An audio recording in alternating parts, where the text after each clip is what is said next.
Hello students, welcome to Catalyst Institute. मैं हूँ Sonia and आज हम पढ़ने जा रहे हैं +1 10+1 का फर्स्ट चैप्टर, जिसका नाम है some basic concepts of chemistry. तो इसका सबसे पहला चैप्टर में सबसे पहले हम देखते हैं इंट्रो क्या है, मतलब कि केमिस्ट्री क्या है। Chemistry is the science of atoms and molecules. Chemistry में हम ज़्यादा क्या पढ़ते हैं, एटम्स के बारे में, मॉलिक्यूल्स के बारे में, इसीलिए हम इसको science of atoms and molecules कहते हैं। अब केमिस्ट्री क्योंकि हमारे डेली लाइफ में हर जगह पर यूज़ हो रही है, तो इसका एक इम्पॉर्टेंट रोल है हर एरिया में, जैसे वेदर पैटर्न्स में, फंक्शनिंग ऑफ ब्रेन में, और operation of a computer, chemical industries में, हर जगह पर हमारी केमिस्ट्री यूज़ होती है। जो हमारे ह्यूमन नीड्स हैं उन्हें पूरा करने में भी केमिस्ट्री की ज़रूरत है, हेल्थ केयर प्रोडक्ट्स में भी केमिस्ट्री की ज़रूरत है, और हमारी क्वालिटी ऑफ लाइफ इम्प्रूव हो रही है। तो इनसे हर जगह पर हम केमिस्ट्री को यूज़ कर रहे हैं।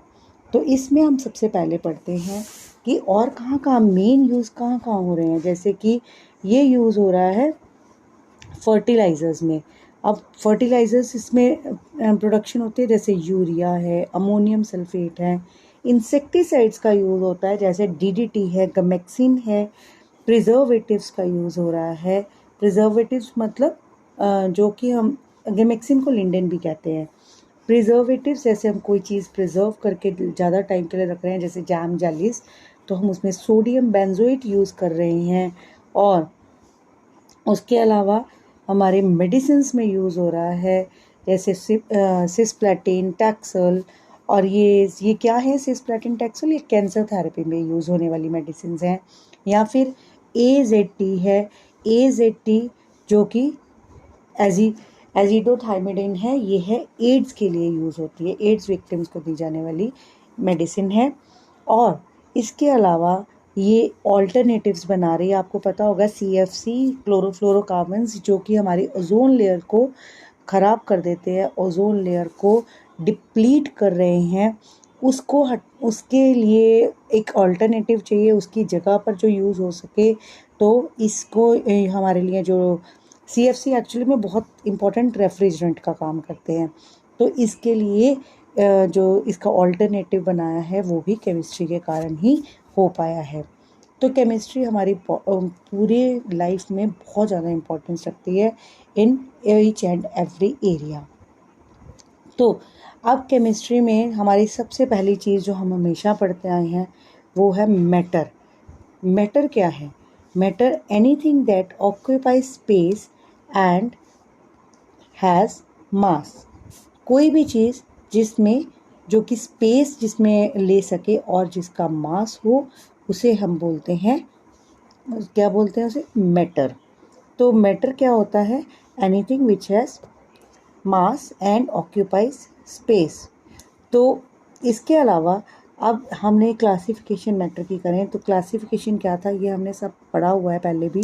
हम अगर आप मेरी पहली वीडियोस देखेंगे उसमें हमने ये पढ़ा था। क्लासिफिकेशन ऑफ मैटर में क्या है? पहली चीज़, दो तरह की क्लासिफिकेशन है, एक फिज़िकल और एक केमिकल। फिज़िकल क्या होती है?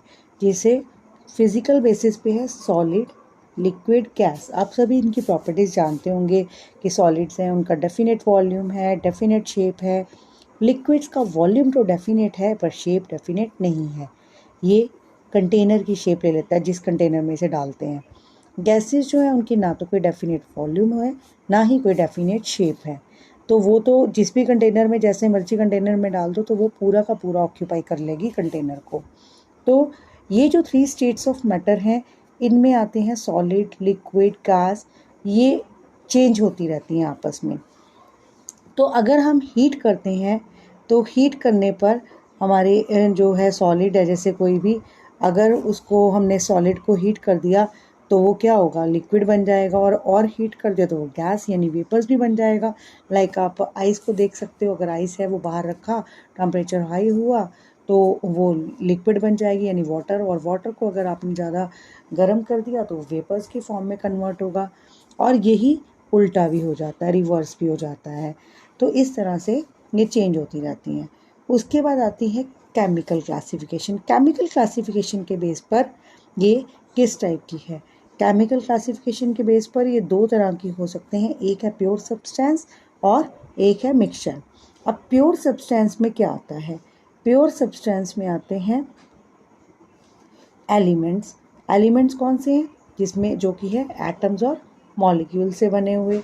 और दूसरी चीज़ आती है कंपाउंड्स। और फिर आती है दूसरा केमिकल क्या है? मिक्सचर। केमिकल बेसिस पे दूसरा क्या है? मिक्सचर। और मिक्सचर भी दो पार्ट्स में डिवाइड हो रहा है, होमोजीनस एंड हेट्रोजीनस। अब जो एलिमेंट्स हैं उसमें वो होते क्या हैं? एलिमेंट्स हैं वो प्योर सब्सटेंसेस जो कि एक काइंड ऑफ एटम से बने हैं। जैसे सोडियम है, सोडियम में सारे के सारे एटम्स सोडियम के ही हैं, तो वो प्योर सब्सटेंस है जो सोडियम के एटम से बना है। अगर हम O2 की एग्जांपल लेंगे तो सारे के सारे ऑक्सीजन से बने हुए हैं। ठीक है जी। और इसी तरह से कंपाउंड्स क्या हैं? लेकिन कंपाउंड्स ऐसे सब्सटेंसेस हैं जो कि टू और मोर देन टू एलिमेंट्स को कंबाइन किया जाए, अगर फिक्स रेशो में कंबाइन करें बाय मास तो उन्हें उनसे बनते हैं कंपाउंड्स। जैसे कि हमने बनाया था H2O, अगर हम वाटर को ऑक्सीजन के साथ मिलाएं तो बनता है H2O। अब वाटर हमेशा ही हाइड्रोजन और ऑक्सीजन से बनेगा और ये 1:8 की फॉर्म में ही बनेगा, रेशो 8 में ही बनेगा। 1:8 की रेशो में, चाहे वो कैसा भी हो, कहीं से भी पानी लिया जाए तो उसकी रेशो यही होगी। तो उसके अलावा अब फिर आते हैं मिक्सचर। अब हमने दूसरी बात की मिक्सचर्स की। मिक्सचर जो हैं ये क्या होते हैं? मिक्सचर है तो कंपाउंड जैसी चीज़ की कॉम्बिनेशन है, लेकिन कंपाउंड्स में एक फिक्स्ड रेशो में कंबाइन करते हैं एलिमेंट्स, लेकिन मिक्सचर में टू से ज़्यादा सब्सटेंसेस, टू और मोर सब्सटेंसेस वो कंबाइन करते हैं किसी भी रेशो में। उनकी अपनी आइडेंटिटी कभी ख़त्म नहीं होती। लाइक मिक्सचर का एग्जाम्पल सबसे बड़ा होता है एयर। जैसे एयर जो है उसे उसमें बहुत सारी गैसेस हैं, बहुत आपको गैसेस और वाटर भी है, गैसेस भी हैं, बहुत कुछ दिखाई दे रहा है, लेकिन बहुत कुछ मिल रहा है, दिख रहा नहीं है, मिल रहा है, पर उन्हें हम चाहें तो अलग कर सकते हैं। लेकिन कंपाउंड हमेशा एक फिक्स रेशो में पूरी तरह से कंबाइन हो गया, उसकी अपनी आइडेंटिटी ख़त्म हो जाती है, मिक्सचर में नहीं होती। अब मिक्सचर दो तरह का होता है, एक होमोजीनस और एक हेट्रोजीनस। होमोजीनस क्या है? मतलब हुआ सेम कॉम्पोजिशन, और हेट्रोजीनस मीन्स डिफरेंट कॉम्पोजिशन। इसका क्या मतलब हुआ कि होमो मतलब सेम, जीनस मतलब कॉम्पोजिशन। मीन्स होमोजीनस जो भी मिक्सचर होगा उसमें कॉम्पोजिशन जो है वो पूरी तरह से एक ही होगी। जैसे अगर आप पानी में चीनी मिला दोगे, उसको अच्छे से उनको मिक्स कर दोगे, तो आप पानी और चीनी को अलग अलग देख नहीं पाओगे, या नमक मिला दोगे तो उनको अलग अलग लेयर्स में देख नहीं सकते, क्योंकि वो पूरी ऊपर से नीचे तक एक ही कॉम्पोजिशन रखता है। तो हम उन्हें नेक्ड आई से या फिर चाहे माइक्रोस्कोपी क्यों ना ले लें, हम अलग अलग पार्टिकल्स नहीं चेक कर सकते कि पानी अलग दिखे, नमक अलग दिखे या चीनी अलग दिखे। ऐसा नहीं होगा अगर एक बार अच्छे से वो मिक्स हो चुके हैं। पर हेट्रोजीनस में क्या है? वो कॉम्पोजिशन डिफरेंट होती है, कभी सेम नहीं होती, और इन्हें हम इजीली देख सकते हैं। लाइक अगर आप ऑयल एंड वाटर ले लेंगे तो उनकी लेयर्स अलग अलग बन जाएंगी, तो हमें आसानी से वो लेयर्स दिखाई दे रही होती हैं। तो लेकिन एक और बात है, जो भी कंपोनेंट्स होते हैं मिक्सचर के, हम उन्हें फिजिकल मेथड से अलग भी कर सकते हैं, like filtration, crystallisation, sedimentation, magnetic separation. अब मिक्सचर के कंपोनेंट्स को तो अलग किया जा सकता है, लेकिन कंपाउंड्स में ऐसा पॉसिबल नहीं हो पाता है। तो उसके बाद आते हैं प्रॉपर्टीज़ ऑफ मैटर। अब मैटर की क्या प्रॉपर्टीज़ हैं? इसमें फिज़िकल प्रॉपर्टीज़ आ जाती हैं और केमिकल प्रॉपर्टीज़ आ जाती हैं। फिज़िकल प्रॉपर्टीज़ में क्या आता है? फिज़िकल प्रॉपर्टीज़ यानी कि जिन्हें हम मेजर कर सकते हैं या ऑब्जर्व कर सकते हैं बिना उनकी आइडेंटिटी या कॉम्पोजिशन सब्सटेंस की चेंज किए। जैसे कि कलर है, ऑर्डर है, melting point, boiling point, density. अब इन्हें हम जब भी मेजर करना चाहते हैं या ऑब्जर्व करना चाहते हैं तो हमें सब्सटेंस की आइडेंटिटी या कॉम्पोजिशन में कोई चेंज करने की ज़रूरत नहीं है। पर अगर हम केमिकल प्रॉपर्टीज़ की बात करें तो इसके लिए एक केमिकल चेंज हो जाता है, ज़रूरी है। तो जैसे एसिडिटी या बेसिसिटी है या कंबस्टिबिलिटी है, जब भी ये कुछ हम इनको मेजर कर रहे हैं तो इनके अंदर चेंजेस, केमिकल चेंजेस आते हैं। अब हम मेजरमेंट करते कैसे हैं? इनके दो सिस्टम दिए गए, एक था इंग्लिश सिस्टम और एक था मीट्रिक सिस्टम। इंग्लिश सिस्टम में क्या है कि इसमें दो, इंग्लिश सिस्टम जैसे एसआई यूनिट्स के लिए बन गया, और मीट्रिक सिस्टम जो हमारे लिए सबसे ज़्यादा नॉर्मल है। मीट्रिक सिस्टम जो था ये फ्रांस में हुआ था लेट 18 सेंचुरी में, तो ये लोग ज़्यादा यूज़ करते हैं। लेकिन फिर देखा कि जो मीट्रिक सिस्टम है वो हर जगह एक जैसा यूज़ नहीं हो पाता, तो उसके लिए, उस प्रॉब्लम को सॉल्व करने के लिए बनाया गया इंटरनेशनल सिस्टम ऑफ यूनिट्स, जिसे बोला गया एसआई यूनिट्स, एसआई सिस्टम।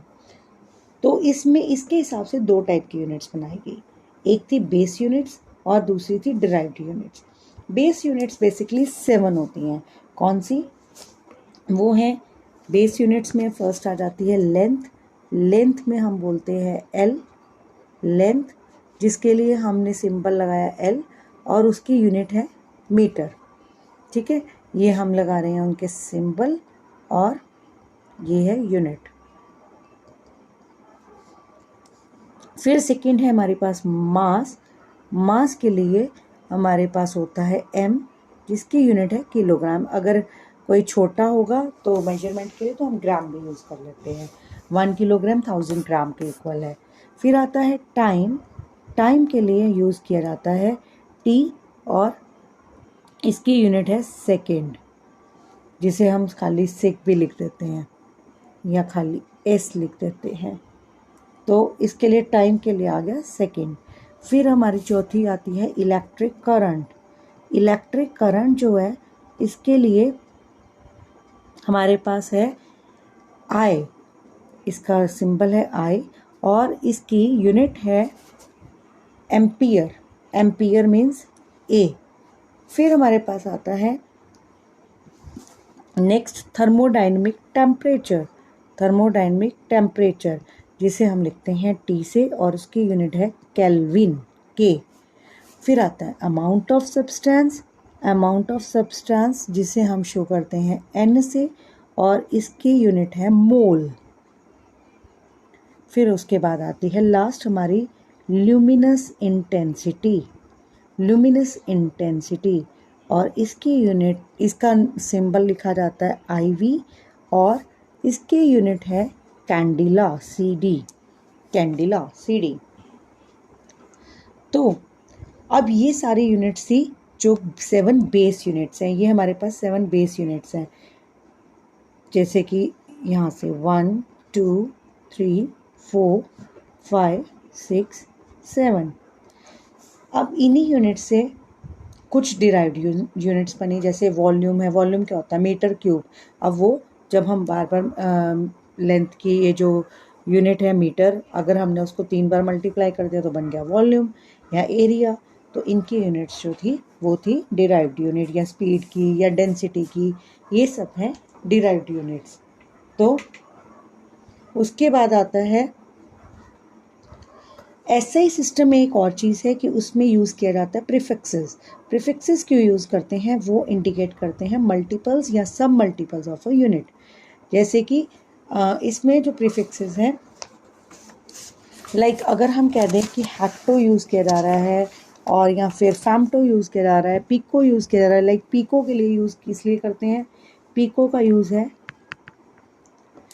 10⁻⁻12 के लिए, और अगर हमने 10⁻⁻12 के लिए हम पिको वर्ड यूज़ कर रहे हैं पी से। ऐसे ही अगर हमने मेगा यूज़ करना है, ये बेसिक जो है मेगा यूज़ करना है, मेगा के लिए हम क्या लगाते हैं? मेगा के लिए होता है 10⁻6। तो ऐसे ही गीगा होता है। बहुत सारे हमारे पास ऐसे यूनिट्स हैं जो कि आगे प्रीफिक्सेस की तरह यूज़ किए गए हैं। और एक बात बता दूं, इन यूनिट्स को हम मेगा के लिए कैपिटल एम, और फिर गीगा है, जैसे गीगा के लिए गीगा है 10⁻9, जैसे हम कैपिटल G लगा रहे हैं, इस तरह से बहुत सारे यूनिट्स हैं, तो इनको हम मानते हैं। और इन्हें हम कहते क्या हैं, ये सारी की सारी यूनिट्स कहलाती हैं डिराइव्ड यूनिट्स। ठीक है जी, ये सारी यहाँ सब्सिडरी यूनिट्स, ये सब सब्सिडरी यूनिट्स का काम कर रही हैं, जो आगे आगे मल्टीपल्स के साथ या फ्रैक्शंस के साथ आगे चल रही हैं। उसके बाद हमारे पास इनकी कुछ आती हैं जो हमारे यूनिट्स, इनके बेसिस पे जो हमारे पास इंपॉर्टेंट टर्म्स हैं, जैसे मास। मास क्या होता है, जो भी अमाउंट ऑफ मैटर है जो कि उसके अंदर किसी भी सब्सटेंस में प्रेजेंट है, मैटर का अमाउंट, उसे कहते हैं मास, जो कि हमेशा ही कांस्टेंट रहता है, चाहे आप यहाँ रहो, चाहे आप कहीं और चले जाओ, स्पेस में चले जाओ, किसी और प्लैनेट पे चले जाओ, कहीं भी।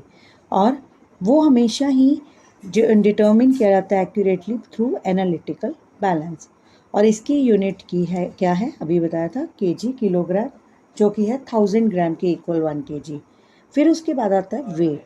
वेट क्या होता है, वेट है force exerted by gravity on an object. बच्चे इसमें बहुत कंफ्यूज होते हैं मास एंड वेट में। मास जो है वो एक कांस्टेंट चीज़ है, लेकिन अगर उसी को हमने वेट लेना है तो वेट क्या होता है, force exerted by gravity, like mg। हम इनको लेते हैं, ये हमेशा ही एक से दूसरी जगह अलग होता है, लेकिन जैसे हमारा यहाँ पर मास अलग होगा, मून पर जाओगे तो वो कम हो जाएगा, वेट कम हो जाएगा, यहाँ पर सेम रहेगा। देखो मैं बताते बताते खुद भी गलत बोल रही हूँ। तो वेट हमेशा चेंज होता रहता है, मास कभी भी चेंज नहीं होता। फिर उसके बाद आता है वॉल्यूम। वॉल्यूम में क्या होता है, वॉल्यूम की यूनिट है लेंथ क्यूब की, तो मीटर क्यूब, और अगर छोटा है तो उसमें सेंटीमीटर क्यूब और डेसीमीटर क्यूब्स। अगर हम लिक्विड्स के लिए लें तो लिक्विड्स के लिए हम यूज़ करते हैं litre. Litre is not a SI unit, पर हम लीटर यूज़ कर रहे हैं लिक्विड्स के लिए, जो कि 1 लीटर है 1000 ml के इक्वल है, और 1000 सेंटीमीटर क्यूब 1 डेसीमीटर क्यूब के इक्वल है। और जो वॉल्यूम होता है लिक्विड्स का या सॉल्यूशंस का, वो मेजर कैसे किया जाता है, उसके लिए अलग अलग इंस्ट्रूमेंट है, जैसे ग्रेजुएटेड सिलेंडर, ब्यूरेट, पिपेट, इन सब से ये वो मेजर किया जा सकता है।